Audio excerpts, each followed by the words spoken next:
Hi, this is Benjamin Burgess of K Street Photography, DC. When I'm on a big project or journeying through the sky, photographing world events, or biking through buses and oncoming traffic through the streets of DC, I listen to Matt and Mooney at subfactspodcast.com to keep me entertained.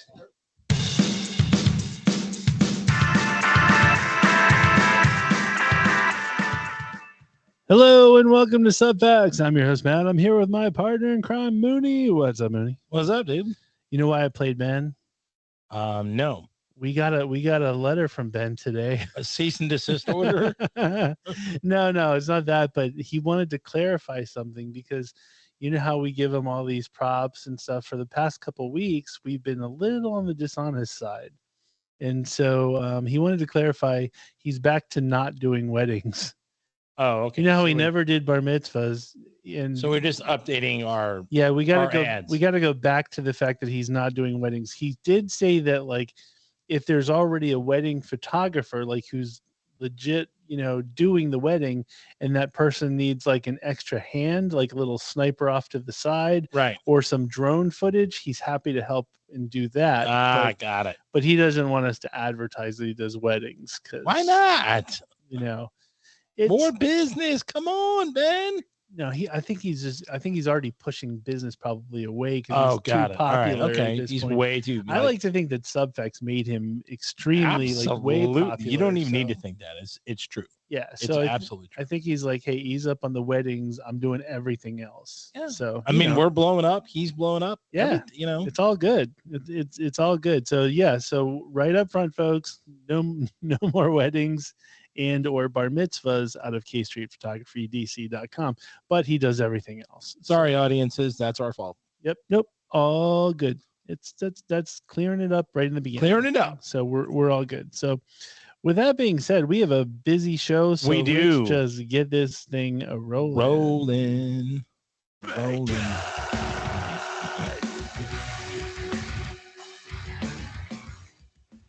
What's up, Brian? How you doing, fellas? Hey, he answered like quickly that time. He didn't fall asleep. Yeah. What it is, I think his warm-ups have been on point lately. So he's excited to get to this one. Yeah, exactly. No pressure. No promises for this one. All right. So first question this week. What would you be if you had to wear one Halloween costume every day for a year? Oh, that's easy. Oh, yours is right there. So. Yeah, you already pictured mine, so I'm good. Yeah, I can tell. Mooney's is the Fred Flintstone. Absolutely, 100%. I would wear it all the time. It's free flowing. It's easy. Like I don't get cold, so it would be perfect. I like being barefoot. I actually don't like being barefoot. I like wearing, flip flops. So I'd have to have flip flops. But other than that, perfect. Yeah, and like you don't have mine up there, but like I've always wanted to. Like if I could actually, I'm not a good like makeup person. Like, you know how like sometimes you need like good makeup, like Kiss makeup, that kind of thing. I've always wanted to be the Fat Crow, like the Brandon Lee, because like I love the goth look as it is. I wear dark clothes. I'm always wearing like black shirts, and he wears like the same kind of black shirts that I like, the long sleeve things that I wear. So like, I just think it'd be awesomely comfortable, and I would look awesome if I was the Fat Crow. Why wouldn't you want to be a wrestler? You love like hanging out in your undies all the time. That is true too. But fat wrestlers fat wrestlers can't pull off. It's the material. Yeah. You know what I mean? Like the material just doesn't fit. It doesn't look comfortable to me.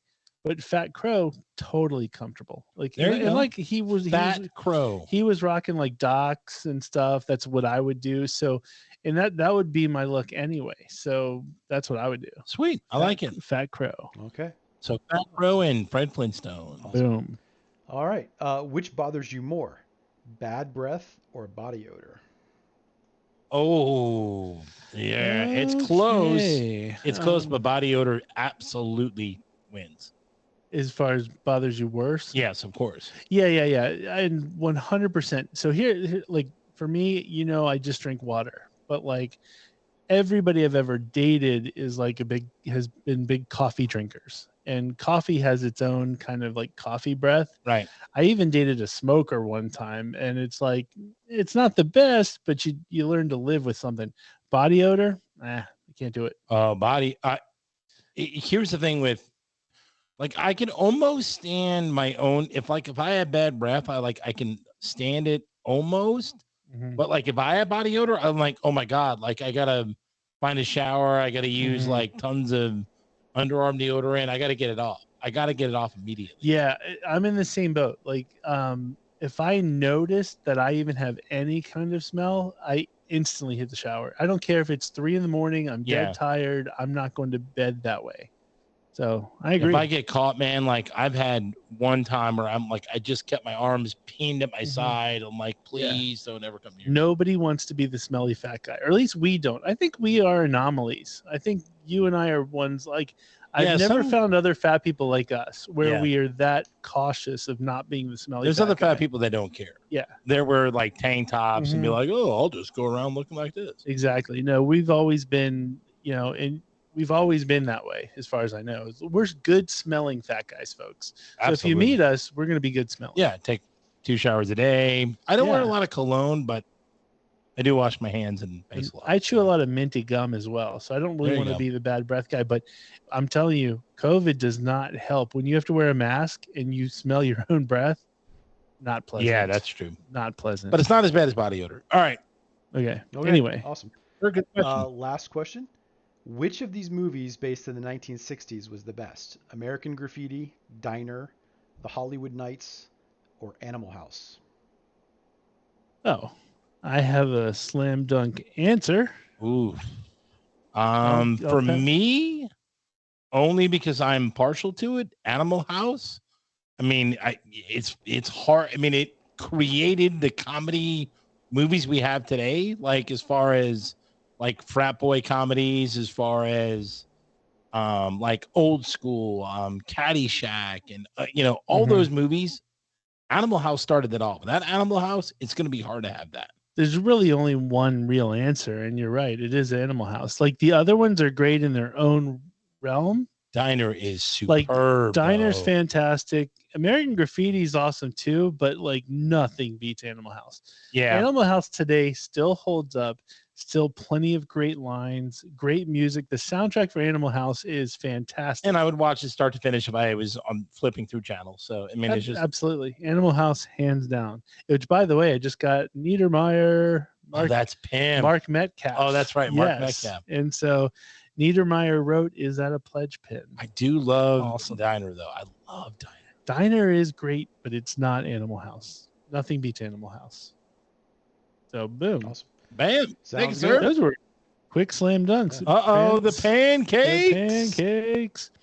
So that is true. Prince, by the way, loved to make pancakes. He really did love to make pancakes. It's one of those things. Anybody who knows anything about like Prince behind the scenes, he was always making pancakes. And there was a lot of girls that, like, especially after he died, would come out and talk about their dating stories with Prince. And the vast majority of them were like, yeah, for some reason he invited me over to make pancakes, and he made pancakes. So that is so strange. I guess he makes some mean pancakes. So I bet he does, or did. I would totally crush Prince's pancakes. I still remember the day Prince died. I know, me too. It was the day we had to pay for the most expensive pizza ever. But no, we've told that story on the air. So I know we're not going to tell it, but it's funny when he put the Prince up, and I remember that'll always stick in my head. Exactly. So anyway, on to the show. One thing came out this week, and I love it, and I know you do too. When people name their kids awful names, and it's a matter of like, you just know that right, like where they do the the melody table, the fa la so ti do, whatever, ahead of the name. Yeah, they just pick whatever, but then like FMAT or Judge F or and in some cases you see that like nurses in the hospital have like gotten in trouble because they've been like, no, you can't do this, or they've reported the parents, or same like with, like Tank or Prince, or if they're like illegal or something like that. There's a lady who based on when the article came out, she had not had her kid yet, but she got outed to a radio station by her sister that basically said this lady's name was Ella and her husband's name was Sam. And so no. they wanted to name their kid, their new baby is going to be named Salmonella, Oh. which is awful. It's awful. Why would you It's a name poison your or whatever. It's a It's whatever it is. It's salmonella. Fungus, virus, whatever. Yeah, I think it's like it's a is this fungus? Salmonella poisoning. Yeah, you right? get salmonella bacteria. That's it. How do you name Look at the big brain on Brian. How do you name your kid after a bacteria? That's stupid. And they don't see there's anything wrong with it. It's like, hey, there's very much wrong with it. Yeah, and they're like, hey, I'm Sam, and I'm Ella, and this is Salmonella. Dumb.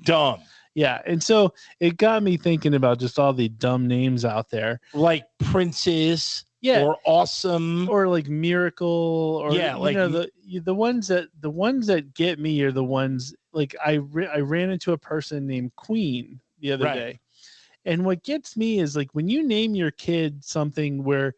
How do they live up to it? You can't. Like you give them a name where you put them so high on a pedestal that Princess, Prince, King, Queen, Miracle, all Miracle, that stuff. Awesome, or a Tank, or And I thought about it. Like if I ever have another kid, I'm naming my kid Average. And like the middle name is going to be At Best. Average? Yeah. So you're going to name the kid Average. Average at best. Because what kind of pressure do you have to like? There's no pressure on Average at best, and then like, come here, Average, right? Or like who's coming over tonight for the party? And like Bill, Sally, Ted, Average. And if I find out he's got any kind of like issues, he'll be below average. It'll just be something along those lines where I don't want to put any extra pressure on them to like have to do stuff because like. I think Freakonomics did something where they took people's names where the people had like really high expectation names and none of them like matched up to their name. Whereas like people named like Les, they actually did more like those kind of people. So like Average, that's Average. Yeah. Like any of my kids are going to be average. It's like average at best. Just don't give the kid a middle name starting with S. No. But no, I think Average and the middle name would be At Best, and that way, you're good. And so when they get C's on their report card, it's Average at best here. Yep, like you're like, hey, it's Average. I think that's my person, Average. Do you want to be average for the rest of your life? Mm-hmm. Well, Dad, unfortunately, I'm going to be average. Exactly. Like there was one celebrity, somebody named their kid like Optimus Prime. No, and I'm like, how do you get it? Like, how does little baby get approved? Well, you can name your kid anything, really. Can't the doctor or nurse be like, no? But if you name them Average, boom, absolutely, you would approve that in a heartbeat. Yeah, it's the perfect name. I think that's what it is. Like, but then you can have other kids. You could have Par, Standard, right? Exactly. This one's subpar. And so anyway, that's a new thing. I'm creating it right here. If anybody needs to name their kids, because here's the other thing too that bothers me. Subfax naming service. It's one thing when you're having your own baby and you think your kid's going to be on the top of the world. Like when you have a kid, you're like, this kid's going to win a Nobel Prize, all that stuff. No, they're not. No, on the most part, they're not. No one else cares about your kid as much the as you do. The chances are infinitesimal, like 0.2%. Like it's very rare that they're going to be a superstar, like a celebrity or like an athlete. I mean, just chances are low. Yeah, like your kid's not a miracle. Don't name your kid Miracle. They're not a miracle. A lot of people have kids more than others. Right. So either that or, you know what? Search for like a Latin word that means miracle or something. Something that's like not so out, in your face. If you named your kid Middle Management, that makes sense. Oh, sure. I'm okay with that. Or supervisor, assistant to the manager. Yeah. Don't name your kid CEO. Just dumb. Supervisor, assistant, that's okay. There you go. Yeah. Love it. So anyway, that's my thoughts on that. I just figured. I love it. I think Average is a perfect name. It is. I think it's going to be good. This show should be called Average. Average. And so then I had I don't know why I had time to ponder things this week. Typically I don't, but today for some reason, or not today, but like this week, something just occurred to me in my brain. And so you got to follow me with this one because we definitely don't talk. I don't know if I can follow you. Dude. We don't typically talk religion at all. Oh boy. And this is going to be one of those. It's not religion. I'm not bashing anybody's religion, anything like that. But let's keep it light. If let's say you believe in heaven and hell. Okay. And you go to heaven. Yes. And you get like, I was thinking about families that like, a lot of husbands and wives, when they've been married for X amount of time, they typically die within a certain time frame. Do. Absolutely. And so it's like the longer they've been married, the faster they die. Yeah, they die closer to each other. Yeah, the closer the time span between their deaths. Yes. So, but a lot of times you don't die at the same time. So one of them, a month, 2 months, a year. One of them's going to get up there first and scope things out. Right. That's just how it's going to work. Of course. So when you get up there, let's say you get up there and it's everything you thought it was going to be and more. Like, let's just say if you enjoyed going to like the strip clubs and drinking. I think I know where you're going with this. And you get up there and it's like this Asian brothel and it's completely I know where you're going. No ifs, ands, or buts. Don't even need to finish. But then your beautiful bride shows up. Like I'm gonna I'll make later. Every deal I can to make sure she survives. Like, is it like? But if she shows up like 6 months later, let's say you can't control that. She just shows up. You're already at like the soap room. Right. I've already got it. I already got my gig going on. You've got a whole new gig that you figured out. Are you gonna basically invite her back into your life? You can't. Or do you just go, look, we did it on right. We did that to us part, so we're free. Yeah. We're free. So you're just gonna be like, you're just gonna be like, I don't know who you are. Like something like, I know you say that I'm married to you, but I don't know who you are. And like, here's the thing, plan that out. And by the way, who's to say like they won't get like their own gig and have their own set of happiness and be like, what up? You do you, I'm going to do me. So it could go the opposite way. Like let's say you're just scoping around and you see your wife chilling and you're like, hey, remember me? And she's like, I have no idea who you are. Right. Like, and she's just like, I'm with like this dude who's rocking 12, something like that. You know what? If you were a good enough person, I think, the upstairs is going to be good to you. I think that you're going to have your own gig full of things. Because I always find that like, and then you have like family members and it's like, what if you don't want to see those family members? Like, do you have to go back to where your life was? I would see my family members. Everybody's got like a creepy uncle or something like that, or aunt or something that you don't really maybe want to see. I don't see the creepy uncle as much, but I would want to see, the bro, the mom, dad, all that kind of stuff. So you'd still hang out with. It's kind of weird that we're talking about this. That's it just occurred to me because I'm sitting there going, you got this life and you have like your family you're not stuck to, like you're stuck to in this world, right? Yeah. But when out of the next, when you out of that, then you're free to like be whatever you want to be and do whatever you want to do. And you're not forced to be with anybody. So it's kind of like, hey, do you just do your thing? Do you just, Brian, what do? Do you do your thing or do you do the whole like, oh, my significant other comes up, so I'm just going to continue what I've got now? I think if my significant other came up, I'd have to like stop and hang out with her. Why? That's why I'm with her. I like her. I understand, but trust me, I love my significant other too. But if you get it, like if I get up there and Alanis is up there and she's like, hey, let's, Yeah, it's chapter 2 up there, bro. It's Matt 2.0. You got to go on to chapter 2, man. Look at you, Brian. Does she listen to this? She's going to listen to the show. She doesn't listen to the show at all. Well, good for you. You're a good soul. Oh, Brian. But what would stink is if we both, let's say we got up there. Let's say we were on a Subfax tour and our plane crashed. We both get up there. We start rocking the various clubs together because we're boys. We'll hang out. Yeah. And then we get up there and then we start like enjoying the pleasures of what it's got to show.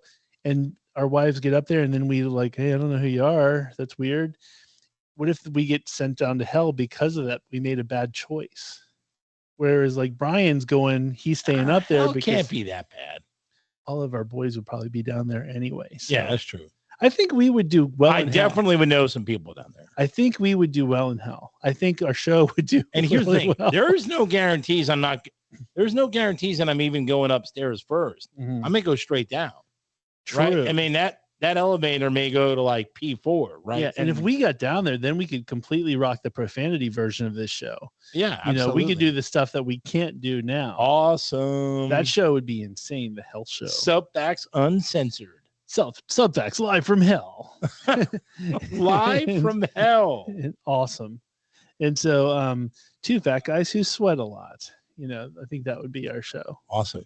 Anyway, that was my thought. I just wasn't sure because I'm like, it was a little bit of a strange thought. I don't know. I just thought about it. I'm like, do you? Because a lot of people, I don't know how you went there. Because people go, hey, we want to be buried together, all that kind of stuff. And I'm like, well, when you get to the next level, buried next to each other's fine, but you never know what's going to happen when you get the next. That's what I'm saying. If you get upstairs or downstairs. Yeah. Okay. Fascinating. I'd like to hear what other people have to say. You know, maybe That's a good write-in. It's a good write-in. Maybe they would go 2.0. Space Coast, maybe even like. And what if they all side with Brian? Like they could easily side with Brian. Yeah. I don't know. I think we're going to get a 50-50 there. Okay. It could happen. It could happen. So anyway, just wanted your thoughts on that. Get a little philosophical. A thought that occurred to me.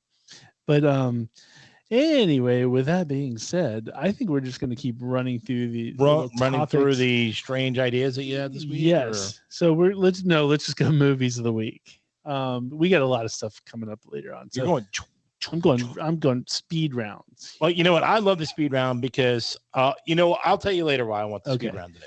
So movies of the week. We found. I know I'm excited about movies of the week this week. There's only one movie that I saw that, like, if I was going to the movie theater, this is what I would go see, type of movie. Mm-hmm. Which, by the way, this weekend I think it's this weekend only. Yeah. $3. Yep. $3 movies, because the numbers were not good for August. Alamo already emailed me.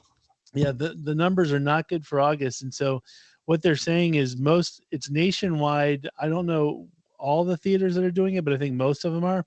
$3 movies. They've even capped like popcorn and concessions and stuff to like $3. That's awesome. So Alamo already sent me an email. I'm going to be there Saturday, I think. So anyway, the movie that I picked for this week is called One Way. And so this is interesting. It stars Colson Baker. Who in the F is Colson Baker? I'll tell you after the fact. Okay. It's about a guy who there's a botched like robbery and he gets shot and he's like escaping and he tried to rob another like gangster, like that type of thing. So gangster on gangster type of thing. And his dad is played by Kevin Bacon. So he reaches out to his dad for like, hey, help, this is a bad situation.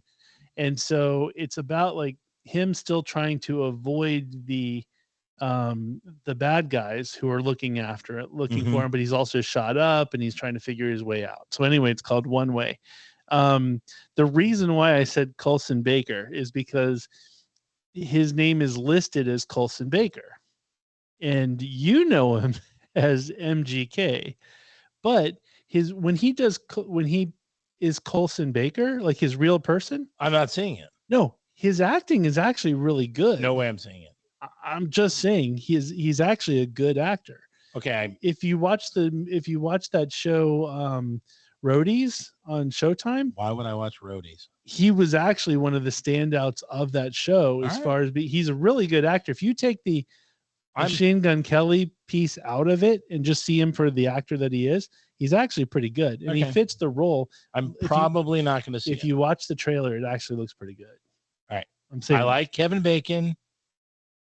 I probably won't see it. Andrea Di Matteo is in it too. Is the chick? She's she's like, I think she's the bad guy she's the bad person that's chasing after him, but she's got a bunch of boys around her. Oh, nice. Type of thing. Right. So I like Andrea Di Matteo. We haven't seen her since The Sopranos.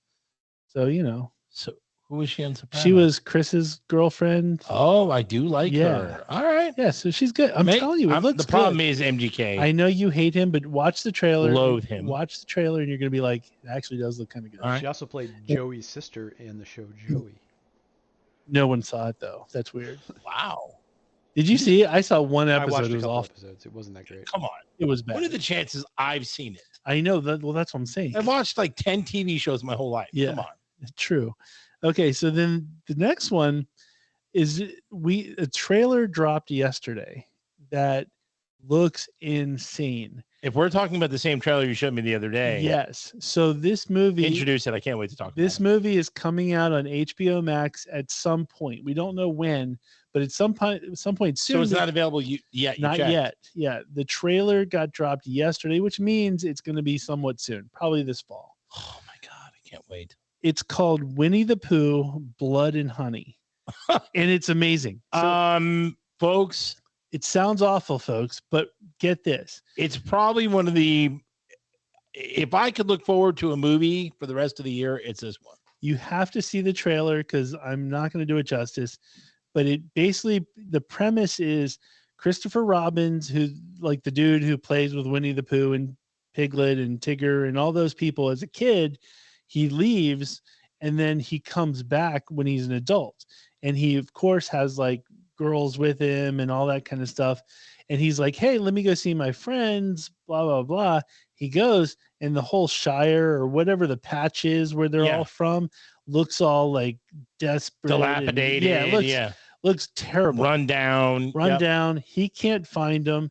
Turns out Winnie the Pooh is like Winnie the Pissed because Christopher Robin's left as a kid. Piglet's all pissed, and they got to go on a killing spree. And I mean, fantastic. How awesome is it that Winnie the Pooh and Piglet track down people and kill them? And there's a scene where literally person's in a pool and Piglet comes in, just walks right in with a shovel and takes a person's head off. Awesome. Just dops their head off. Fantastic. By the way, if you're watching a movie trailer and someone dops another person's heads off, you immediately are engrossed and want to see the movie. 100%. And if you know it's a lovable character from your childhood gone bad, they could do this with every kid's Disney, whatever they got it is. the hot tub scene. I mean, okay, here's the thing. This movie's going to have every payoff you can imagine. Mm-hmm. It looks amazing. Once again, it's called Winnie the Pooh, Blood and Honey. And I'm so excited. I cannot wait. I'm watching it day one. 100% when it comes out. Yep. So then we also found out that this week that Chevy Chase and Dan Aykroyd are going to be in a new movie. They've done a bunch of movies together, as you know. And so now they're, I guess, getting the gang back together, and they're going to do a movie called Zombie Town. And so I wanted your thoughts. Zombie Town. Here's my thing. I like Dan Aykroyd and Chevy Chase in movies. You know, Spies Like Us is one of the greatest of all time. A little worried because Chevy Chase looks old. Well, so does Dan Aykroyd. But like, Dan Aykroyd still looks like he could pull off funny. Yeah. Chevy Chase doesn't look like he can pull off funny anymore. Well, apparently, and Brian would know this because Brian watched Community, but apparently I think he was pretty funny in Community, and he was old then. He did have some really good moments in that show. So wasn't that like 10 years ago? Well, when has Dan Aykroyd done anything? Like you've seen, think about it. He was briefly in Ghostbusters. Yeah, but that was terrible. Like, but Dan Aykroyd hasn't done anything funny in decades. Wait, are you talking Ghostbusters Afterlife or? Yeah, Ghostbusters the newer. I liked it. Was a terrible movie. Oh, what part of terror? Why did you think it was terrible? It was basically Stranger Things kids running around for the whole movie, and then the old Ghostbusters show up at the very end, and it's like, oh. And save the day. Yeah, what's wrong with that? You're psycho. I don't know. I didn't like it. I'm with Mooney on it. I liked it. I did not enjoy it. Okay. Wow. Okay, well, that's weird. Okay. But anyway, but he hasn't. Crapping on our Dan Aykroyd hasn't really been anything since Tommy Boy. That's true. And that's what 25 years ago, something like that. So. Oh yeah. I don't know.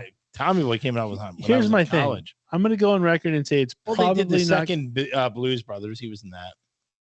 Because nobody watched it though. That's true. So I guess I'm going to go on record and saying that like I don't think it's going to be good. But then again, Only Murders in the Building with Steve Martin and Martin Short have changed my opinion on old people because they could probably because maybe Steve Martin and Martin Short are amazing together.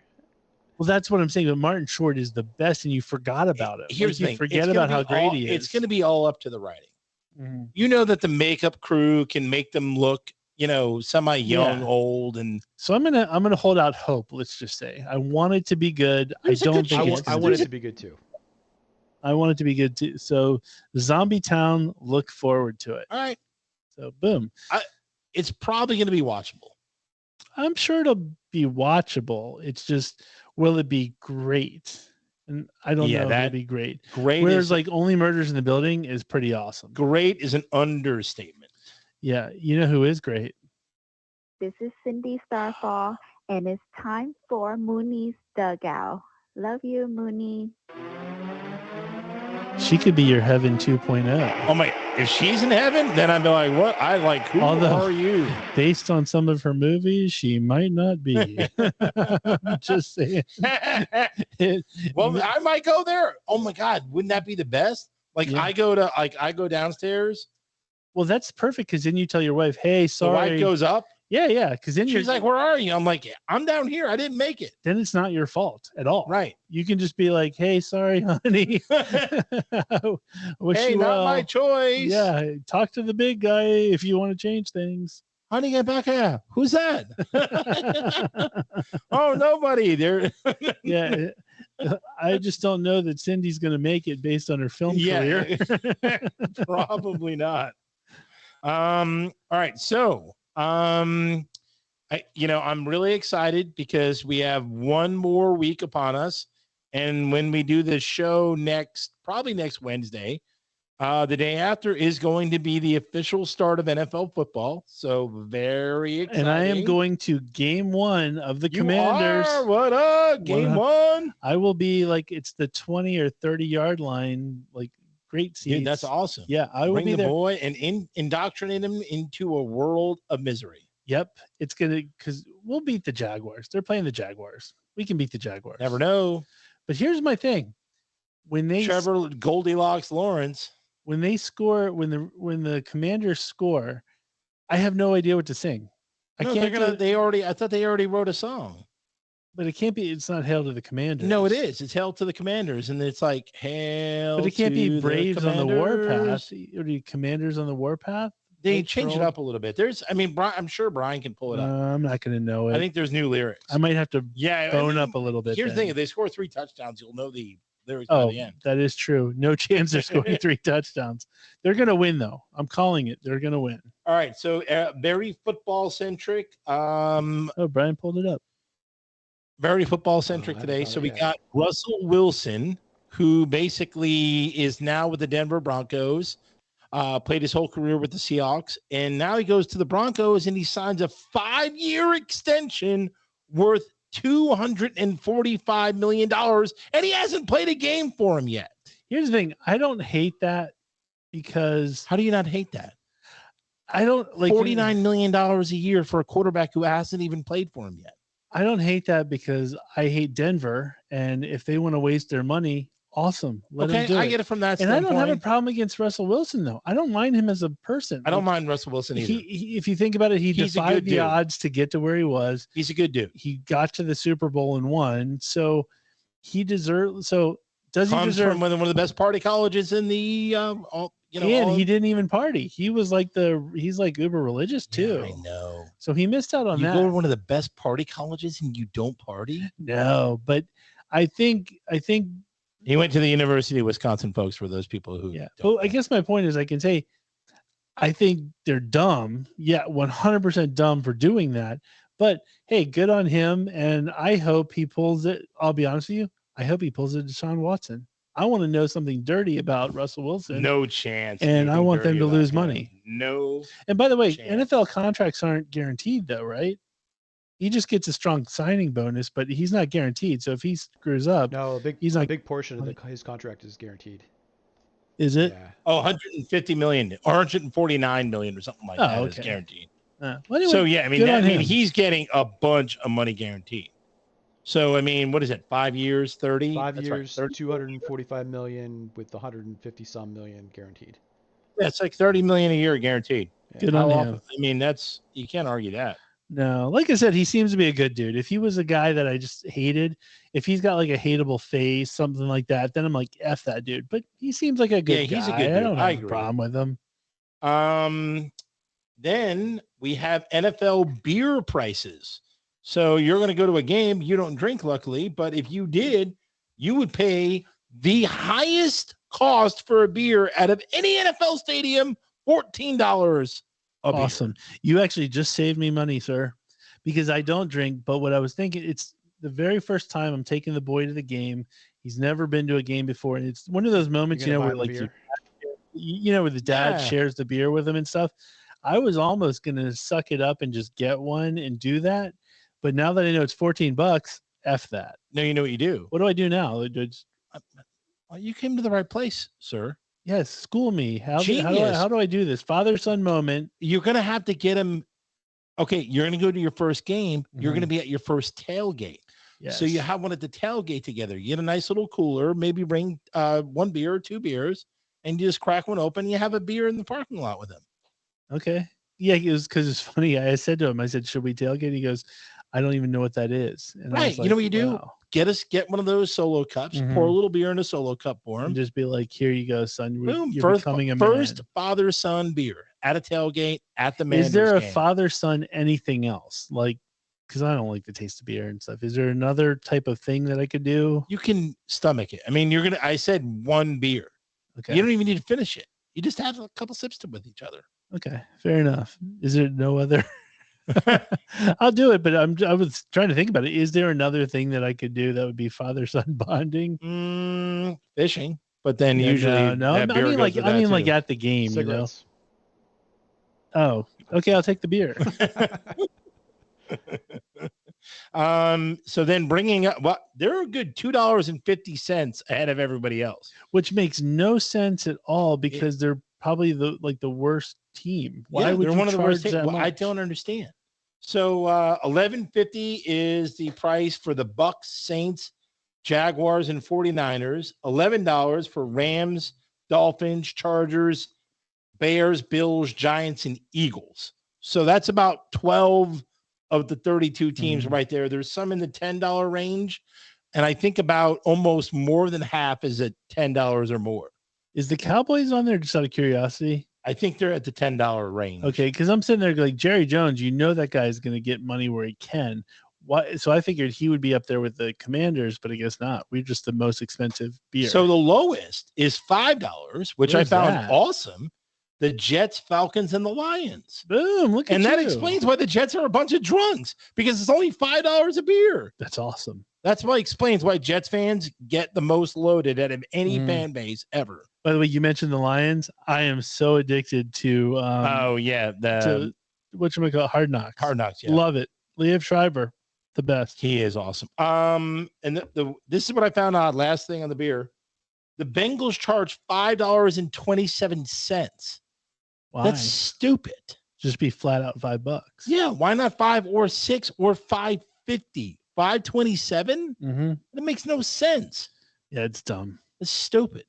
And all right, there's no reason for it either, too. No, I mean, unless 27 means something to them, which I doubt. They never won a Super Bowl. They were in it one last year, but I have no idea. College football starts tonight, folks. It's West Virginia versus Pittsburgh, Central Michigan versus OK State, which is Oklahoma State. I'm okay with it. VMI versus Wake Forest, and then our one of the local favorites around here, Penn State versus Purdue. Well, considering the fact that my beautiful bride comes from State College, Pennsylvania, and went to Penn State, that's my team. Oh, yeah. I'm absolutely rooting for Penn State. Big. 100% go Nittany Lions. I don't like Nittany Lions. I like Penn State. Like, we are Penn State. Nittany Lions is probably one of the worst names for I have a picture of me with, like, the Nittany Lions statue. Oh, my God. I hate the name Nittany Lions. I love Penn State.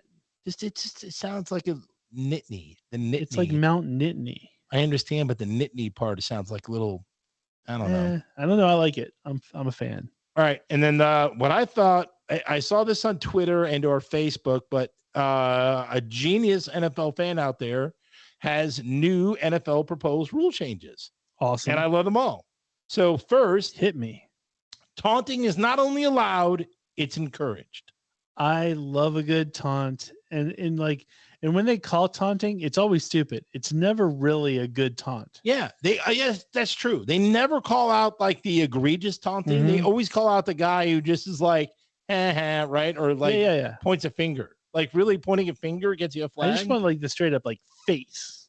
Yeah, like I mean, when like I'm not who was it? The not Lance Moore, but one of the Saints players got like a Sharpie underneath the pylon and whatever, signed a football. I'm fine with it. Fine. I don't like show offs, but if it was part of the sport, it's fine. Then it's okay. No ties, play until there's a winner. Love it. 100% agree. Kicks that go through the uprights on the kickoff are worth 1 point. I'm okay with that. Wait, hold on. It's going to throw off the scoring a little bit, and it's going to it's going to throw out the gamblers. Could you repeat that one more time? I just want to make sure. Yeah, on kickoffs, if the kicker kicks it through the uprights, they get a point. I'm fine with it. I mean, it's a 65-yard kick, and most of the time they can probably do it. Yeah. So if they do, good on it's them. a point. I'm for it. Actually, 75 It would yards. cut down on the ties. Yes.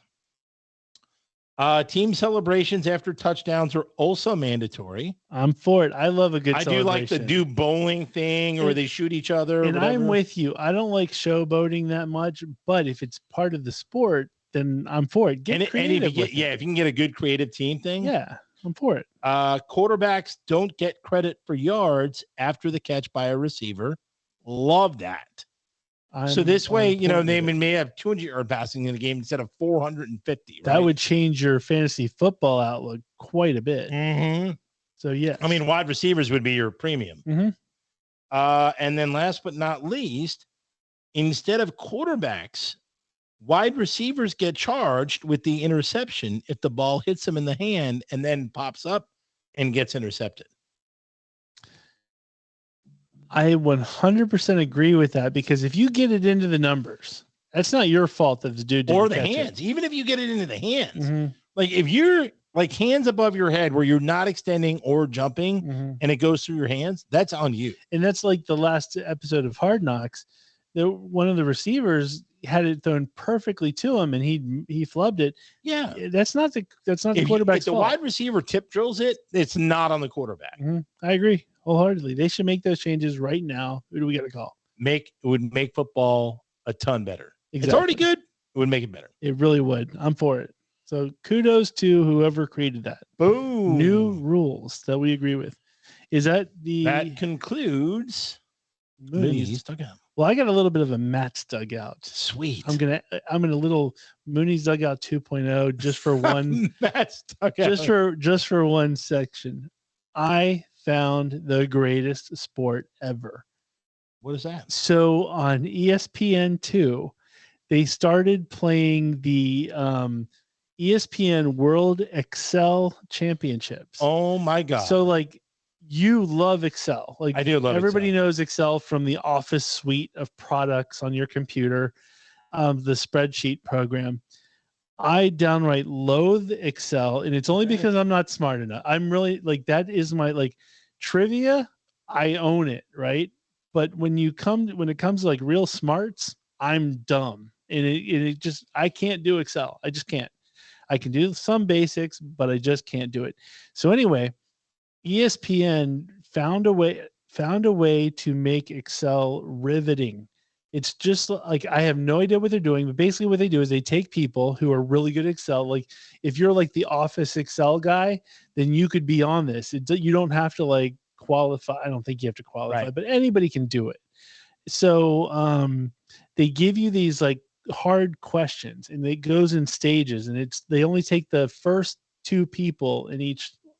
Who score the best? Whoever scores the best in each one. And it's a matter of like each maneuver you do gets X amount of points. And obviously, if you get the correct answers, I thought it was going to suck. Just hearing about it, I'm like, who wants to watch that? Yeah, who wants to watch that? I pretty much almost watched all 2 hours of this All-Stars Championships. And it was riveting, and it's like I don't understand a damn thing they're doing. Like but it's like me if I'm watching like Texas Hold'em. Anything else, right? Yeah. Like Texas Hold'em, I really like I know the basics, but I get lost. I don't know. Right. The but if strategy, the but combinations, all that. if the hosts are into it and they start going, oh, he's using the the V lookup or the X Yeah, lookup or if exactly. formulas. It's like, oh no, he's going to pivot do the X tables lookup. and- I think that's what made it extra riveting. And I thought what was great about it is in most sports, the average person will never be able to do it. Right. Like you or I, no matter how hard we try, would never be in the NBA. We just wouldn't. Never. The only sport we'd possibly have a chance in would be football, and that's very rare. Or golf. Football if or you golf, consider yeah. golf a sport. Yeah. But this is something that I think anybody can do. And I think especially kids, if they're watching it and they get into it and they're like, dude, let me take up Excel. Like you're just going to create brains, which is fantastic. Right.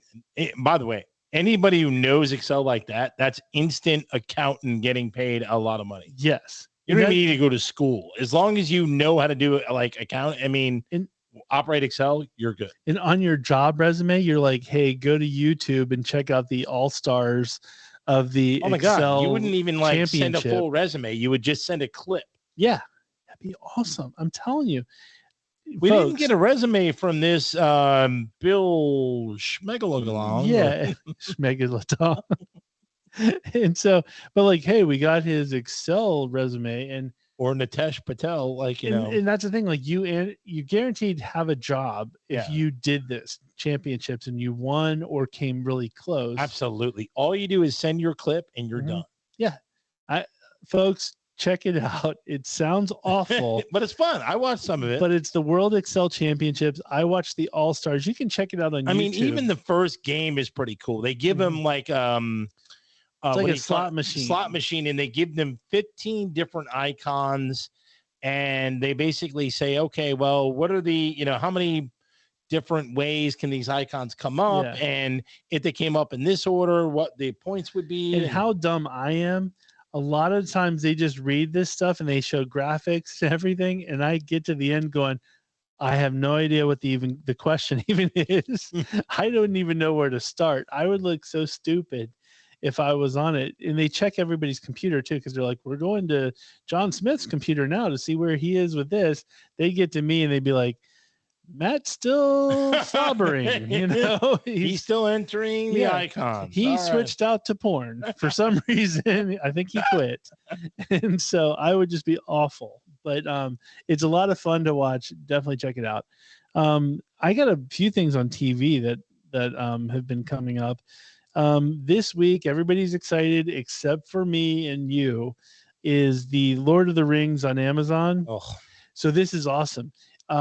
Jeff Bezos spent like the most amount of money ever on a show, and the reviews are basically like, it looks beautiful, it's fantastic, but boring as hell. Apparently the reviews were meant it's boring, nobody wants to watch it, but it looks really good. So it's a shiny package of poop.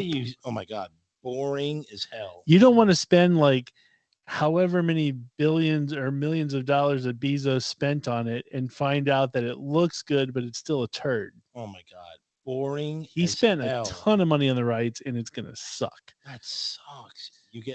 Oh my God. Boring as hell. What doesn't suck is Mike on Hulu is Mike Tyson's story. I've been watching it. It's actually really good. And the actor looked pretty good. Mike Tyson, I think, has already come out and kind of complained a little bit about it, but everybody knows Mike Tyson's story anyway. So it's been told many times. But the way they do it is good. It's narrated by the guy who's playing Mike Tyson. There's a lot of, shows his childhood and the cuss, and it does go back and forth from. They take it from the premise. He didn't childhood. No, he didn't. They take it from the premise of his like one-man shows. Remember a couple of years ago he was doing these one-man shows? So basically it starts out with his one-man show and he's talking about his childhood, and then it just takes you back to that time and tells the stories around that. It's really good. I've liked it. Like I'm not done with it. Beast. But yeah, he definitely had a rough childhood. One of the things I thought was really great, and I'm assuming it did happen because in the 70s, like doctors could just get away with anything. but Mike Tyson was like heavier than everybody. He was heavy and he stuttered, and he did was like stutter, yeah. socially awkward. His mom took him to the doctors, and the doctor literally just comes out. He's like, "I'm sorry to tell you this, Mrs. Tyson, but he's retarded, you know?" What? And he basically just said, "Get used to it. Your son's retarded." And I'm like, "That's fantastic." And he just looks at his mom and he's like, "He wasn't. It's just that the You're just doctor, slow. the doctor had been, and he didn't even come off as slow. It just seemed that he was like more socially awkward, and he had a So the he doctor had got a it wrong. lisp. Yeah, the doctor got it wrong, but the doctor's blatantly like, he's retarded." I'm like, "That's fantastic." They could Oh totally my get away with God. that in the 70s. Yeah. They can't do it now, of course, but What is he, like 50 something? I don't know. He's got to be, because he was in the 80s. When he was boxing, he was what, like 18, 19? Because he was young. 56. Remember, 56. There you go. And so we met him. He's awesome. Good guy. Good When guy. did Mike Tyson's Punch Out come out? That was great. game. 87, 88, 87? Love that. 87, 88, something like that. That was probably the best video game 87. ever. Yeah. The Nintendo Mike Tyson's Yeah, Punch Out. I played it nothing all the beats time. that. I was It was so much. original Nintendo. Awesome. And awesome. Mike Tyson's Super Punch-Out- Mario Brothers, Mike Tyson's Punch Out, Pro Wrestling. There's a Super Mario Brothers that's going to come out too. Same by the people who did Despicable Me, the Illumination. Oh, Yeah, okay. that's going to be coming out pretty soon too. But You better get a good actor. Yeah, we'll see. But Mike Tyson's Punch Out, to this day, like even after you beat Mike Tyson, it was still fun to go back and play. Mhm. It was still fun, which that's hard to find these days when you actually complete the game and then you Because you still would want try to to go back beat and it. play it. Oh my God. And then Contra. I mean, Contra is amazing. I sucked at Contra. I was awful. I loved Contra. So it was actually one of my best games. I was like F Contra because I sucked at it so bad. Contra and then Zelda too. Love Zelda. Zelda, I was so bored. I didn't like the ones where you have to walk around and talk to things, and it was just sort of like, not my thing. Zelda, though, you needed to buy that book to figure everything out Mhm. because that book showed you where almost everything was. Yeah, for me, the only games I've ever really kind of enjoyed was the sports games because there was a start and a finish. It was just a quick, you play a game and then you can tap out. Like I loved pro wrestling. I loved any of the footballs. Blades of Steel was awesome. But Punch Out. So I had nothing but really like the sports one. Excite Bike was solid too. Excite Bike. Excite Bike was on point. But Excite Bike was good. anyway, check out Mike. It's on Hulu. It's good stuff. All right. There's another show that I can't wait to start. I wanted to start it, but I'm gonna wait till this weekend. It's called The Patient. It's also on Hulu. I think it's on FX, but anyway, it's on Hulu. That's how I'm watching it. So it stars Steve Carell, who plays like a psychiatrist, and he's got this guy who just happens to enjoy killing people. He's like a serial Whoa. killer, and you can't tell from the trailer. I think the guy kidnaps Steve Carell and then uses him as a shrink under duress. Okay. But it looks fantastic. The Patient. Yeah, it's called All The right. Patient. Steve Carell is an amazing actor. He's a phenomenal actor. I love his serious stuff probably more than his comedic Movies stuff. and TV. He cranks it out, and he's brilliant in every role he plays. Yeah. So it seems like he's under duress by working with this guy, but the guy's like definitely like a Dexter type of serial killer, which is awesome. He has a passion for killing. I mean, everything Carell has done, like even the voiceovers from him are spot on. Mm-hmm. Like The Big Short, he was good in that. He's good in Dan in Real Life. He's great in the morning show. Morning Show on that's- Apple. He just does so many characters. He's like Philip Seymour Hoffman. Yeah. He could do funny. He can do mean. He can do he's just one of those Yeah. So it's versatile guys. called The Patient. The first couple episodes are out. I can't wait. I'm going to watch it this weekend because it looks great. Binge the whole thing. Yeah. Yeah. Well, the episodes that I can, because I don't think they're not dropping them all like Netflix. Oh, okay, does. got It's it, okay. literally, I think there's 2 episodes that you can see, but yeah, I'll be watching them. Don't think I'm not. With that being said, Mailbag. Okay, folks, it's time for mailbag. Mailbag. I still love that. It makes me so happy. All right. First email this week, and we got a bunch of emails. Boom. The first email is from Matt from the UK, and You wrote yourself. No, I was saying not me. yeah, and he Matt, his subject is greetings from the UK. He says, "Hello, Subfax team." He writes Cheerio. to say that he writes to say he wanted to pass a quick message to say how much he enjoyed being on their show. That was back a couple weeks ago. Awesome. Loved having him. Me too. Yeah, he says he hopes our numbers are still good, and they are. He's got a couple of friends that have listened to the show and said it was hilarious. So he says hopefully we'll pick up a few more international listeners. Way to go, England. We love England. He said he might be a little out of sync on past shows, so he said hopefully this email will make sense. He said about gig T-shirts. He said he's never cared what anyone thinks about what he's wearing, and he doesn't plan on starting that now. He says, having said that, he recently saw Pearl Jam in London, and he made a conscious decision not to wear his 2018 tour T-shirt. He says he doesn't see what the problem is, though, so I guess he's on Matt's side. He said, I need to interrupt too, by the way. Sorry about this. So at the end of the last week's show, I mentioned how I was going to see Kid Rock. I was there with a purpose to see, what the status was, because once again, maybe I'm in the wrong. I will say probably 75% of the Kid Rock stuff was all from previous tours. And I would say probably 60% of the whole sold out audience was wearing Kid Rock shirts. All right. And it was like, and I even had a witness who was going to write into the show to vouch for this because she was pointing it out too. And it was like, there's more, and it wasn't new merch. They did buy new merch, right? But it was obviously old, ton of old tour T-shirts. Yes. So, all right. So all right. I think times have changed. He says if he ever, for whatever reason, wears a Coldplay T-shirt, he said you can come over to the UK to personally punch him in the fun bag. He said yes. He said he'll even contribute to your flight costs, Matt. It's awesome. I think even if he went to can you imagine wearing a Coldplay shirt to a soccer hooligan bar? Would you even get away with that? No, you would die immediately. He said movies. He said he just heard that there's going to be a remake of the 80s classic Fletch with John Hamm taking the lead. I think we talked about that on a past show. We did. I like John Hamm, but I'm scared. Yeah, I just don't see John Hamm being as deadpan, sarcastic, and funny as Chevy Chase. Yeah, I still know him as Mad Men. Yeah. That's the problem. I can't get Draper out of my also head. Can't get the fact that Fletch was just what he quick-witted with the names, right? He always made up a name on the spot. Mitch Cumstein. Right? I just don't see him doing that.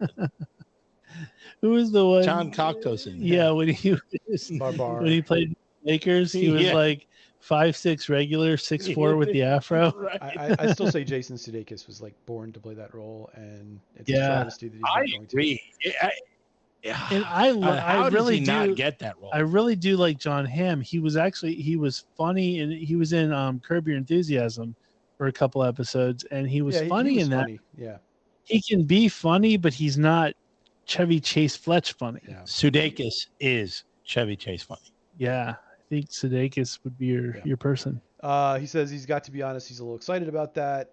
He says he hopes Chevy Chase gets some kind of a cameo, which I agree that would be cool.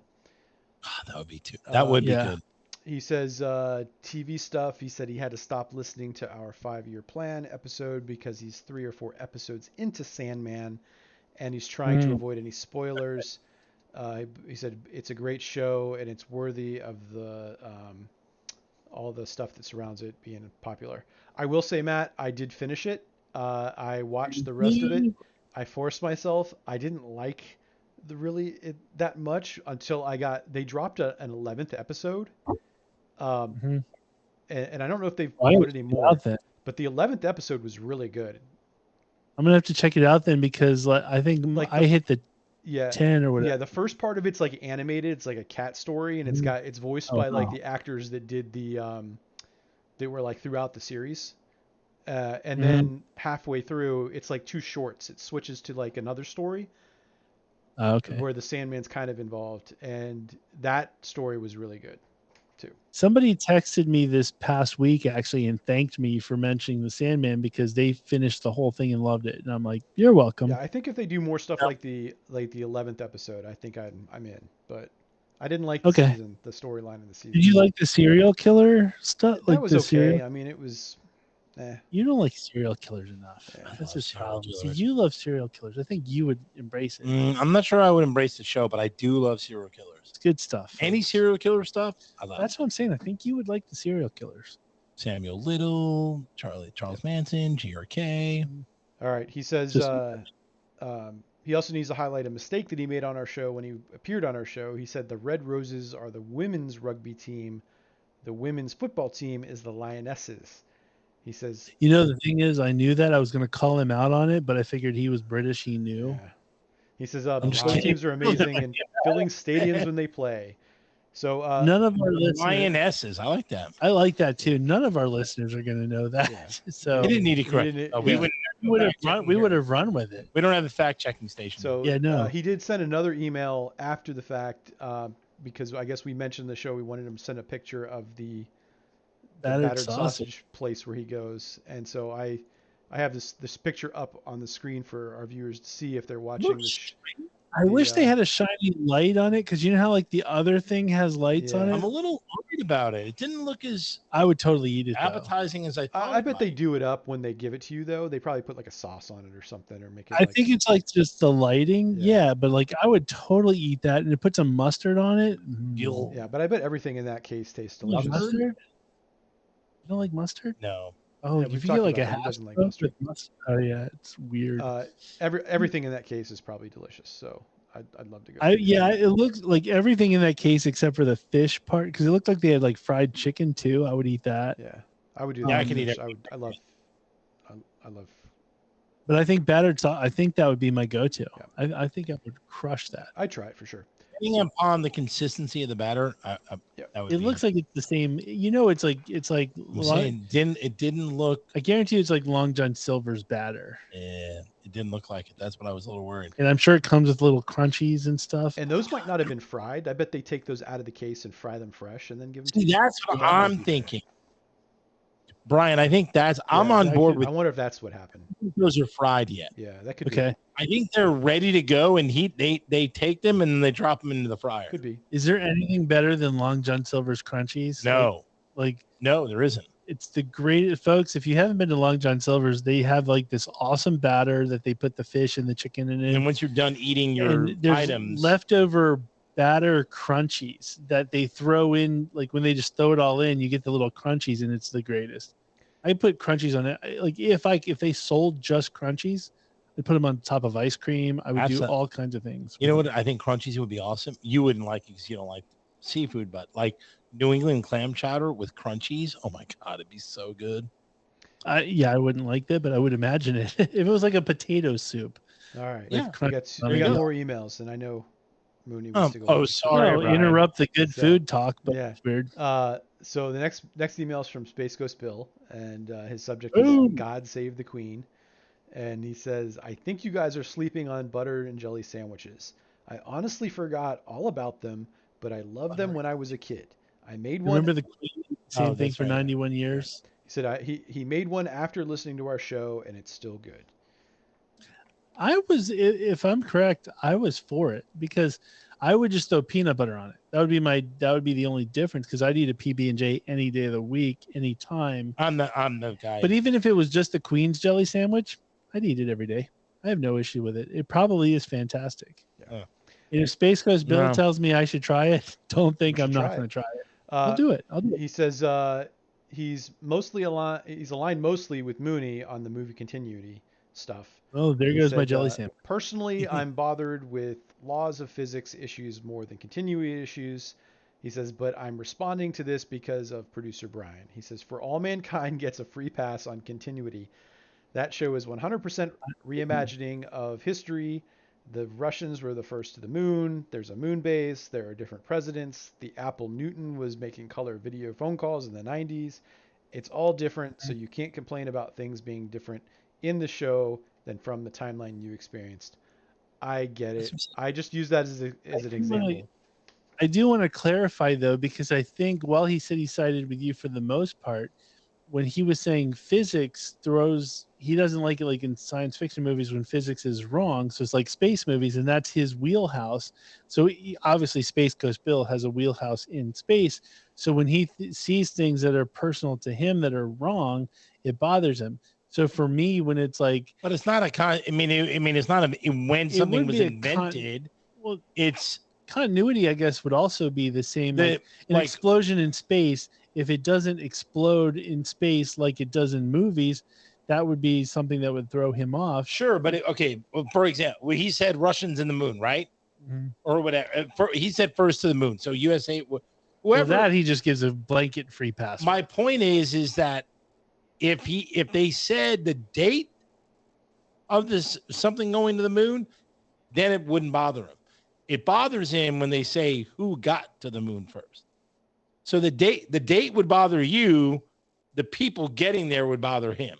No. He says he's not bothered by that because the show is at all. Yeah, that's the specific premise of the show.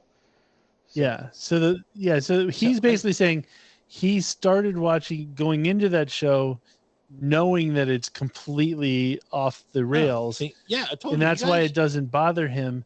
But in movies, when he sees something that happens in space that is trying to be real, like Interstellar, and it's done wrong, then that bothers him, which is very similar to me when I see music stuff that's blatantly wrong. Either way, you guys are wrong. No, we're right. So he goes on to say, finally, he didn't like the homework question, so he's not going to do it. He says, I will say that my friends would enjoy listening to Richard Cheese while drinking, and everyone would try to guess the song. I love Richard Cheese. Yeah, Richard Cheese. If you don't know, Richard Cheese covers popular songs and sets them to lounge music. It's harder than it sounds, especially while drinking. That's the name of the album? No, that's the name of his band, I think. But I have all of his albums. They're all fantastic. Lounge Against the And he has an album called Aperitif for Destruction. It's awesome. But Richard Cheese is the best. I highly recommend listening to him. And it is one of those things, like if you're having like old people at your house and you just want background music, put some Richard Cheese on because it's like new to them and they'll never know. And then I'm gonna have to listen to some Richard Cheese. I'm gonna have to do it. Oh, you should. He covers like Slipknot, People Equal S, that song. I'm gonna listen to it. He covers Rage Against the Machine, Guns N' Roses, all these stuff, like all the stuff that we listen to, and it's done in this like jazzy, jazz club type of thing. So when you have old people over, they have no idea the song, but it's cool. It's because you're having fun with it. It's fantastic. That's awesome. I do it quite frequently when people come over and it's background music. Thank you for the email, Bill. Great email. Yeah, awesome. Thank you, Bill. There you go, Bill. The next email is from Rob from Leesburg. And Oh, Rob from Rob. Leesburg writes in with the subject homework suggestion. He says, boys, boys, boys. He says, keep up the good work. He says, so I was thinking of possible homework assignments and wanted your thoughts. Number 1, could Matt list all the shows he's currently watching so that the audience can rate them from bad to worse? So that's the first. I don't know why there isn't anything good, because we've mentioned Sandman that I'm the one that brings to the table. Yet people don't like it, or people like it, but yeah, I think I'll totally told you about Only Murders in the Or Building. maybe like top 10 of what you watch. if you want the full like what I watch in a week, it would scare you. But I think do for it. next week we should. I will do it. I think we decided we're going to do this one for next week.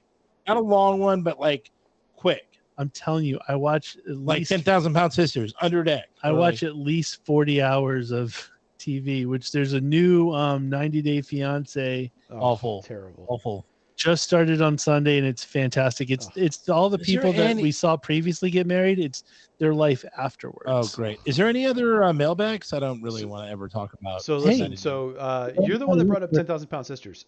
So you did. listen. So this is the mailbag or the homework suggestion that we decided we're going to do for next week. So he says, Oh yeah, awesome. We are doing this. So this is the homework for next week. Ask listeners to provide the top 5 songs that probably are not appropriate at a funeral. So that's a great idea. So he actually gave some suggestions. These are his 5. Brilliant idea. Like, can you imagine like all the songs? There's a ton of songs that let me are. read his. That's what's beautiful about the whole thing. Let me read his. You know, his first one is AC/DC Highway to Hell. That's great. Could you just imagine being at a funeral and Highway to Hell plays? It's probably going to be played at mine. I just want that on record. Grandma Got Ran Over by a Reindeer by Elmo and Patsy. Awesome. It Wasn't Me by Shaggy. Nice. Enjoy the Silence by Depeche Mode. Mm-hmm. And then I Want Your Sex by George Michael. That's awesome. Or Murder Was the Case by Snoop Dogg. Like Ring of Fire. Yeah, it could be anything. That's what I'm saying. Like, there's so many things. Like, you could go straight up funny. You could go up straight up demented. All of it. I can't wait to do this homework assignment. Perfect. Thank you, Rob. Yep. Great email, Rob. Thank you. And that's the end of the mailbag this week. Like Devil Without a Cause, Kid Rock. Boom. Something tells me I'm in the sun. Yeah. Or, oops, I did it again. Oh, no. There's so many of them. Yeah. You know. Okay, so anyway. Was that it for the mailbag? That's it for the mailbag, yeah. So thank you. And Rob had like a perfect mailbag because he created a suggestion. He had comments. And he had a suggestion for future homework. I know, but he didn't do the homework this week. Well, yeah, that part. Oh, he probably didn't listen to the last show. Okay, maybe he's not caught up. I don't know. Whatever it is, usually I thought he it was submits. No, but it was a great email. It was a perfect email, but usually he submits. All of our emails this week were fantastic. So thank you, everybody that wrote in. Everyone. And please continue writing in. I haven't heard from him in like 2 weeks. And JT's on a milk carton somewhere. Uh-oh. And so milk carton JT. Yeah. So, folks, you're listening to this. You see how easy it is to write in.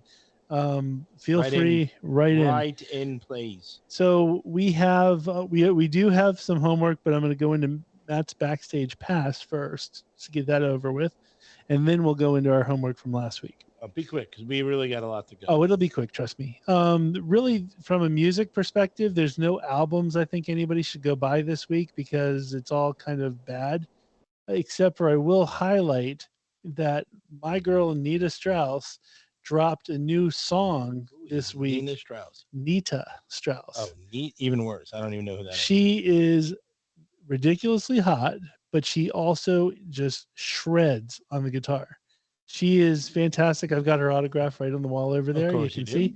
She was a part of an all-girl Iron Maiden band called the Iron Maidens.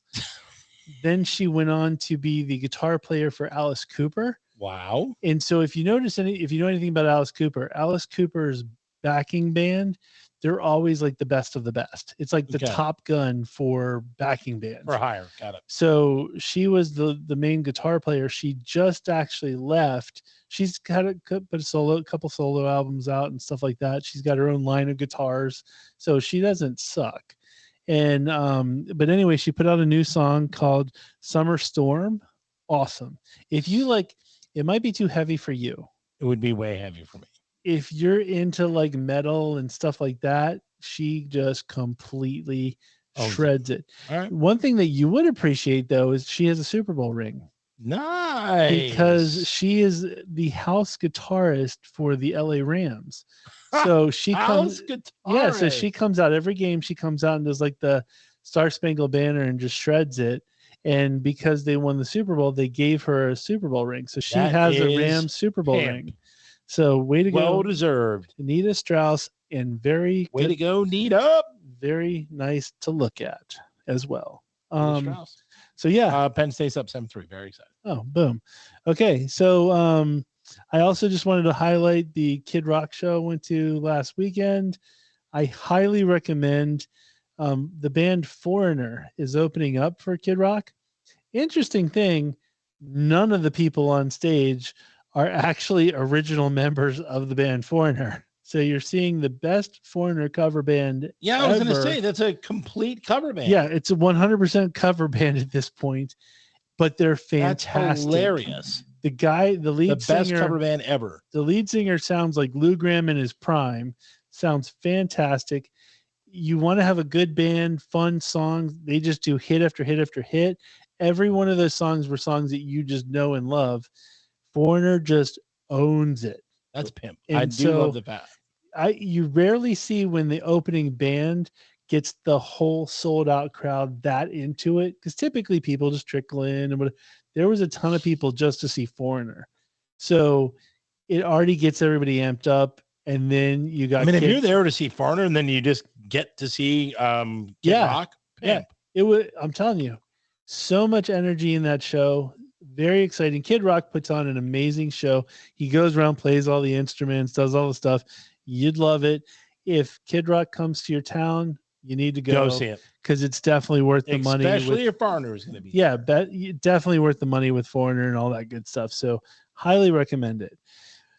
With that being said, and it reminded me of the topic for our homework. One of the songs that I saw a lot of people drinking to is going to be on my list, because our homework from last week was top 5 songs to drink to. And so this is more your topic, sir. You don't like the music stuff, but this is actually your wheelhouse. You know what? All my top 5, all honorable mentions, I did a little like Googling. But all 5, I actually didn't have to Google at all. I will say this: I did no Googling, but it's in my thing is because I've established I don't drink.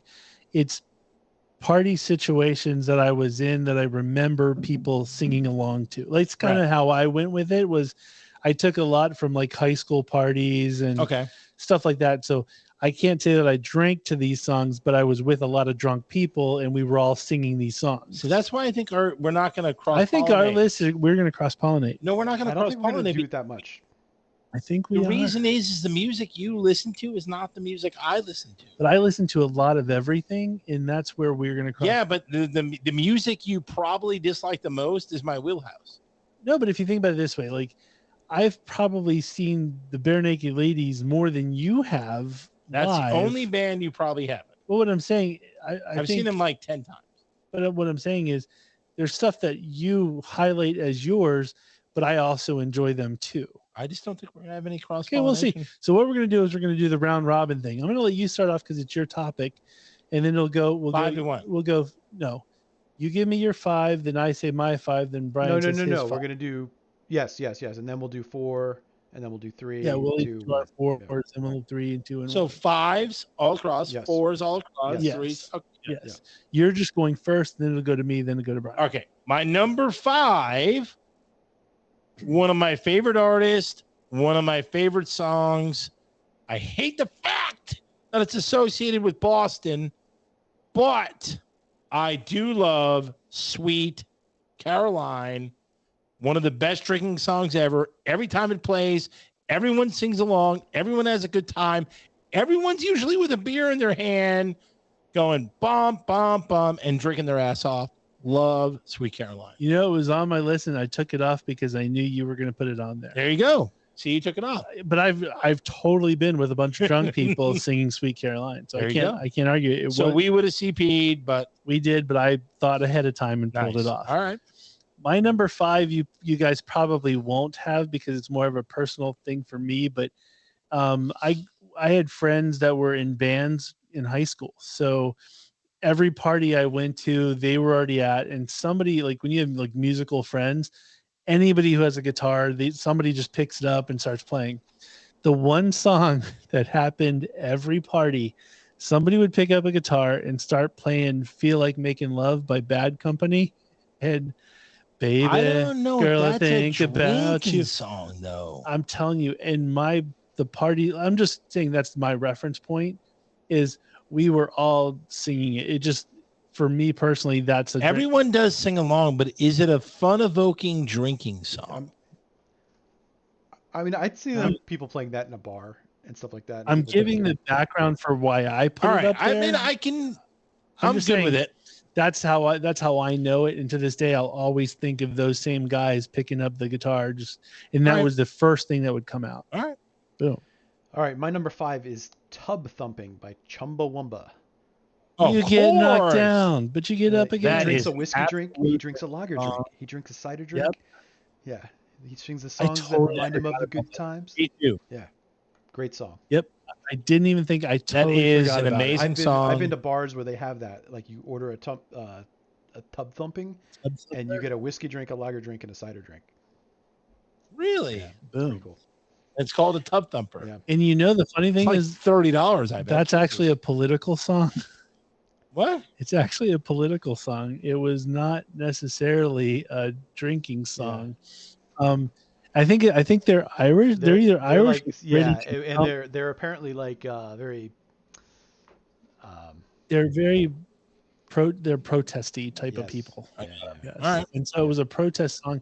I don't know that like I said, it was their politics within their country, but it's not what we think it is. I had no idea. Yeah. Mm-hmm. Okay, you're number 4, sir. My number 4 again. So I went with artists that I loved. If I Had $1 Million by Bare Naked Ladies. If I love the song, I don't see it as a drinking song, but I love the song, so I'm not going to argue with it. I just don't see a bunch of people singing it. Oh, they played that every Thursday, Friday, and Saturday night at my college. See, that's your feel like making love. You know how you have the personal memory, whereas like we don't. But same, it's like my feel like making love. I don't know, man. I'm not going to argue. But I don't know. If I Had $1 million for me, Bare Naked Ladies is a drinking band. A lot of their songs are very drink worthy. They're it's just very easy listening music. It's in the background and you can drink to it. The first time I ever saw Bare Naked Ladies, there was a big sign up front as we're walking in, and it said, "Please don't bring any macaroni and cheese." And I was like, this is weird. And I didn't know, because I was actually there to see the opening band. Emmett Swimming, by the way. I was there to see the opening band, and I really only knew like 1 or 2 Bare Naked Ladies songs. And so they did If I Had $1 Million, and they get to the point where he said, I wouldn't have to buy Kraft dinner. And all of a sudden, just macaroni and cheese just goes flying. Yeah. I was like, fantastic. But I've never seen a sign like that ever before. That's just awesome. Like, please don't bring any macaroni and cheese. That's awesome. So it's awesome. My number 4, where I think we are going to cross pollinate, because I think I've been in a situation with you, sir, and some other people, maybe even Rob from Leesburg. Billy Joel, Piano Man. See, honorable mention, but not on my list. Oh, yeah, totally. But it's unarguable one of the best drinking songs ever. Yep. I've been multiple times. I've been with people, and that's come on, and people just every word. I put it as an honorable mention only because I know it would be out there, but I love that song. Boom. And they played on cruise ships and piano bars. They played in piano bars when you find them. Mm-hmm. It's a classic, timeless. I love it. Yep. Ryan? My number 4, I don't think you guys are going to know this one. I don't know that you know the band. The band is The Ghost of Paul Revere. The song is This Is the End. Is it This Is the that's the Doors? No. Yeah, this like the chorus goes, "'Cause the ship is sinking past the whiskey, past the whiskey. Give me my last cigarette. Tell my mother not to worry. Oh my friends, this is the end. This is the end." But I feel like you Googled nerd. It's a band you shouldn't sleep on. They're pretty good. They're on my playlist. I have a bunch of their songs on my playlist. I'm a fan.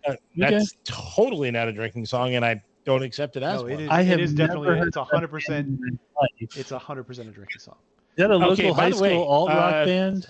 I'm sorry to tell you this, Brian, but if Matt doesn't know it, it's actually not a band. Look them up after the show and listen to it. They're really good. It's still alt rock band. Yeah, I got they're more country than they're a little bit country, probably. Oh, I'm a little bit more rock and roll. Student alt rock, man. You'd probably like them, Matt. I'll check them out. Yeah. Okay. No, I will. I've been getting into country lately for some reason. Wow. So it's okay. Expanding. All right. Well, I've liked country, but they're not like country. They're more like Like a cracker type of music? No, you'll listen to them and tell me what you Okay. think they are. I don't know. Okay. I don't even know how to place them, but yeah. I will give you a review next week. Number 3 from one of the best movies of all time, Wooly Bully by Sam Sham. And You're the going to go Pharaohs. with Splash, but you know Wooly Bully's probably been in everything else. But anyway. I said. Were you thinking Splash? Fast Times at Richmond High. No, because Wooly Bully was Splash where they opened up when John Candy in the No, very I'm beginning. talking about Fast Times at Richmond High at the end where he goes, well, I know that song, Wooly Bully. And Sean Penn's doing the whole, dancing on the. When I think of it, I think of Splash because it opens up with that song. I When they're on the think boat. of Fast Times when I think of that song. Because they're on the boat, and that's when he falls over and he sees little girl Daryl Hannah. I didn't even know that song was in It there. literally opens up with that song. It may have. Okay, I don't think I've seen Splash in forever. Okay. I love Wooly Bully. It's awesome. Yep. Good. I cannot believe you don't associate it with Fast Times. I don't, because Fast Times I associate with like older music, like more like. That's an older song. No, that's more like 50s, 60s, whereas I think Fast Times is more late 70s, 80s. Oh, gotcha. Okay. So that's why I don't associate those. And there's so many bands that are referenced in Fast Times, that you just don't think about it. But anyway, you can't go wrong with it. That one was on like the FBI list, by the way, because they didn't know what he was saying in the song, and so there was a whole big cover. Sally told Hallie about it, but nobody really knows exactly. what he's saying, and so there was a whole big, like, this rock and roll music is going to kill kids, that kind of thing. And so, anyway, what's your 3? That was number 3, right? My number 3, I thought we would cross pollinate, but probably for a different song. But I'm going to go with Jimmy Buffett's "Get Drunk and Screw." No, that's anything Jimmy Buffett. Well, you could literally say everything Jimmy Buffett, but most people would say Margaritaville. But I've been at multiple parties where that song comes on, and we're all singing, "Why don't we get drunk?" Absolutely, and screw? It's a perfect drinking song because it's Jimmy Buffett and it's getting drunk and screwing. Yeah. So, no. That's I have Margaritaville in my honorable mentions, but anything Jimmy Buffett I think is worthy of being on the list. Yep. All right, my number 3 is George Thorogood's "One Bourbon, One Scotch, and One Beer." One beer. Awesome. Nothing sucks about that. Perfect song. Love it. I love George Thorogood. And you could say, and every time you hear it, you always sing along to the lyrics. And by the way, George Thorogood. And you always remember that video, the video. I mean, George Thorogood's greatest hits. It's fantastic. I've seen him live. Awesome. So, way to go. I've never seen him live, but I think I would have liked it. You would. I think you'd love his greatest hits too. Number 2, very surprising, but again, this is, if you ever hang out in Ocean City, you will hear this song a lot at most bars at night. "Wagon Wheel" by Darius Rucker. That is my mom's favorite song. I found out this summer. You and my mom could be hanging out. It's a great song. It's a very sing-along song. Mm-hmm. It's got good vibes, it's got good sound, good lyrics, and it's just, I know I played it. I just don't, because she was telling me even when I see people post videos of them in South Carolina, North Carolina, they're at a bar and that song is playing. Yeah, I don't doubt it. And I think that's why my mom loves it so much, because she lives in North Carolina, and I'm sure she's heard it many a time. Oh yeah, because she's like, that's my song. I remember playing it because she asked for it because I had never heard it. I don't remember it enough to I just remember she Darius Rucker is not the original. I mean, there's but he made it famous. Yes, he made it. Yeah, it's like based on like a half-written song by Bob Dylan or something like that. I think I saw something. Bob Dylan has something to do with it. Country, real banjo country band. That's not even high tech country. Sang it. Okay, hey, I'm for it. Sticking with the same somewhat similar theme. At the Kid Rock show, something happened that most Kid Rock stuff is good drinking. This is not a Kid Rock song, but I agree with you. Very rarely in between bands, you hear the music and everybody's like, yeah, okay, but you don't think about it because you're trying to get your concessions, you're going to the bathroom. Oh, yep. All this kind of stuff. Now we're going to pollinate. something happened at the Kid Rock show that I've very rarely, out of all the concerts I go to, very rarely see this.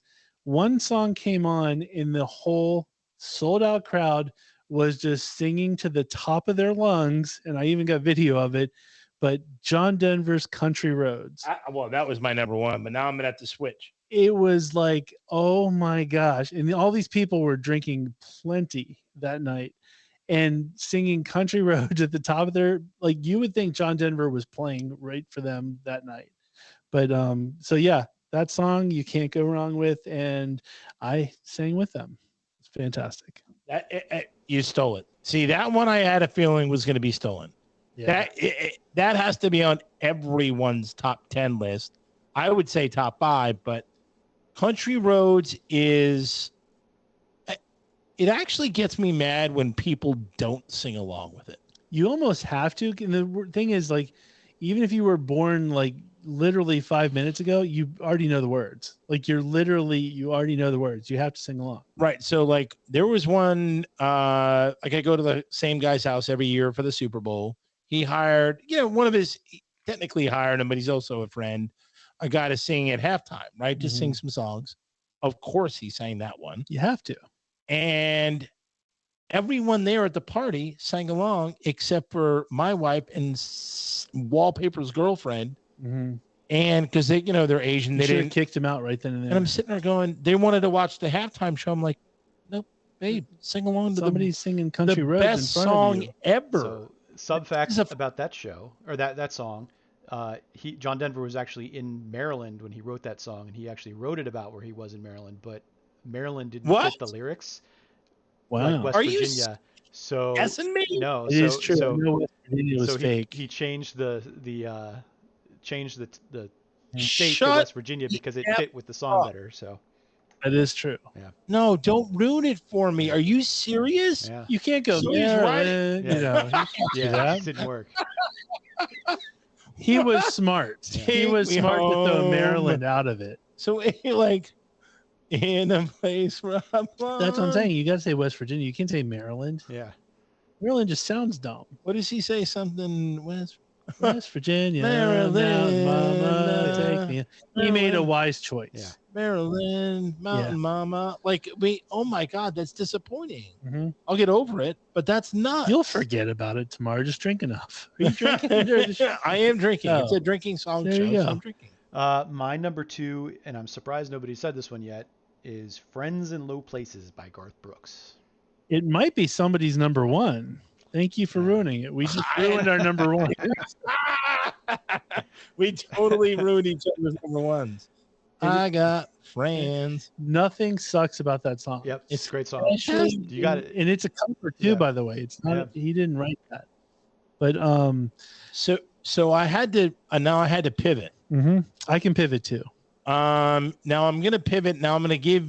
I guess I'm gonna give a choice of the pivot. So I have 2 that I can pivot to.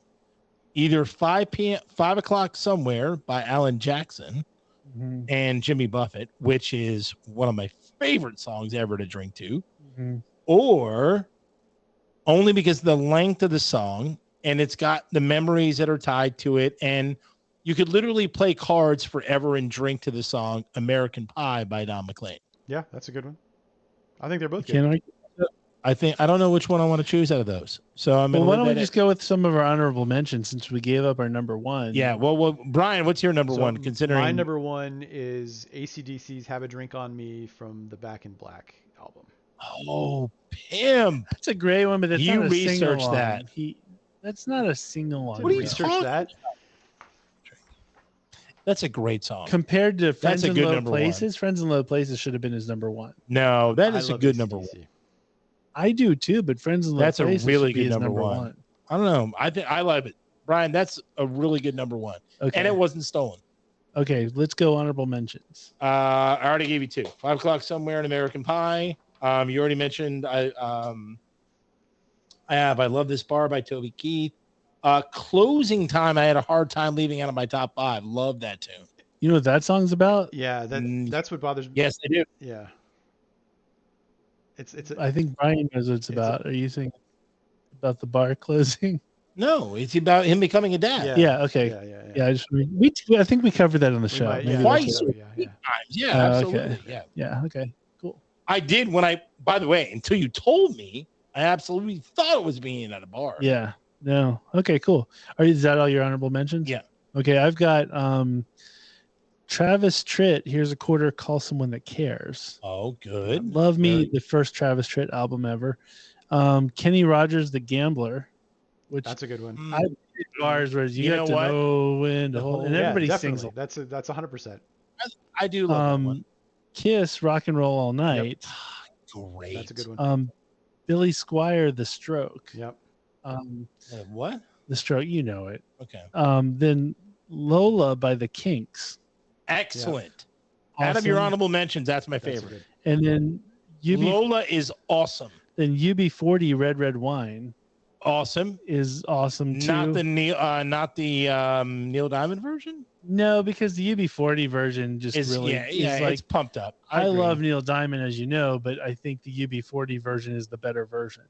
And then my honorable mention to the band itself, it's literally anything by Leonard Skinner. I would say Sweet Home Alabama, Fantastic. Can't argue you that. know, Free Bird, you know, there's pretty much anything He's like Jimmy Buffett. Almost everything. like you can, simple man. Like if you're I drinking, agree. pretty much Leonard Skinner is going to be your official drinking band. I had He was two close. songs from Warren Zevon. I had Lawyers, Guns, and Money and Werewolves in London on my honorable mentions. And then I had Awesome. Werewolves. Awesome. you guys got a lot of my other honorable mentions. So Ooh. Werewolves in London. Fantastic song. Yeah, absolutely. And I think, folks, I know nobody wrote in on these drinking songs, but now that we've Yeah, I dropped mean, now that we've like dropped the gauntlet, as they say, I have a feeling people might write in a little later. because you know somebody's listening to this and they're going, "Damn it, they haven't said this song." Whatever Yeah. that song is, write in and let us know about it. And I forgot we'll- TikTok. Are TikTok by Keisha. you What serious? a great song. Okay, why would you ruin I'm the whole? kidding. Just I'm joking. I'm joking. brought the whole show down. Thanks. That was a backpedal and a half because you know he really does. It's on my Oh, you know, playlist. he It's on my playlist. drinking. It's on my playlist.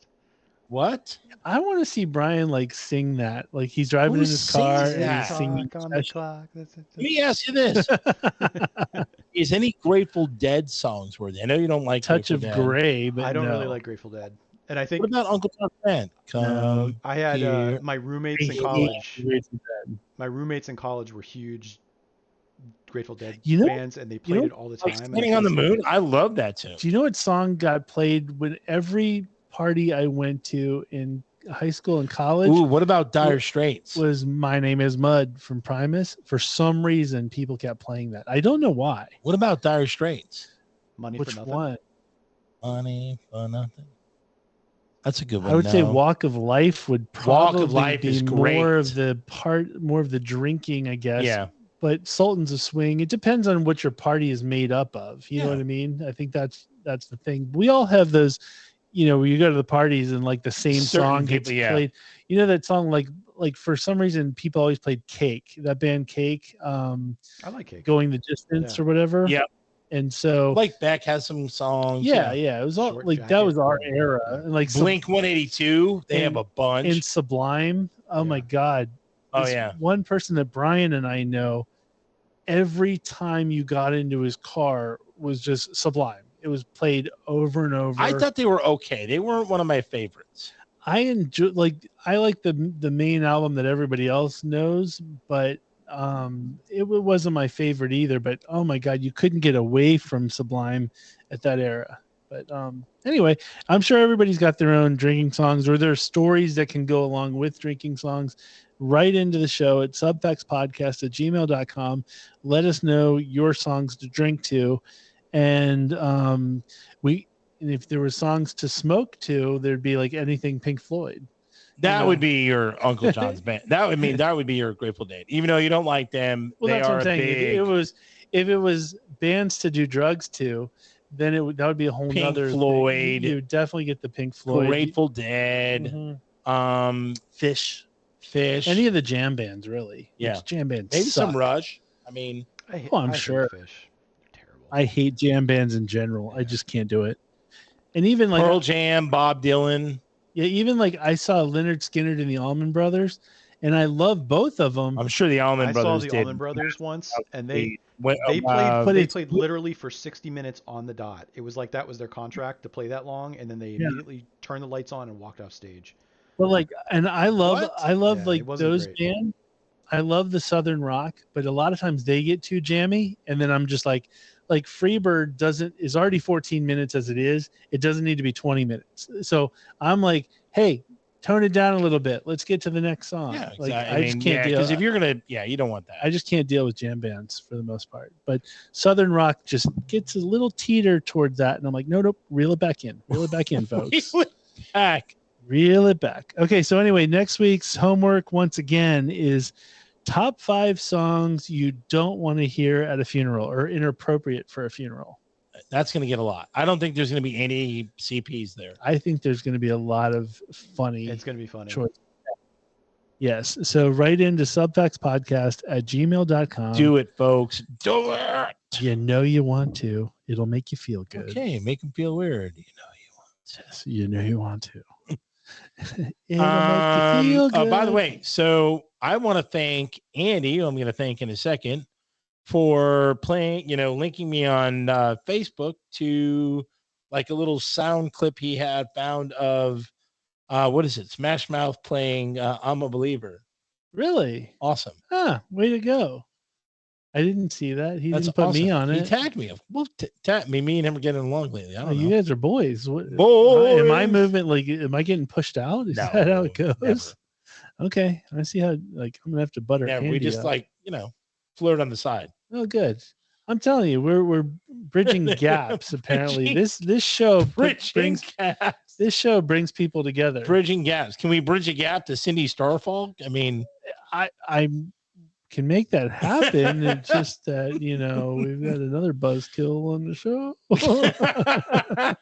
All right. Well, the guy who started it all music, all tech support for Subfacts is provided by our friend Andy at Creative Underground. He runs a state-of-the-art production studio in our hometown of Leesburg, Virginia.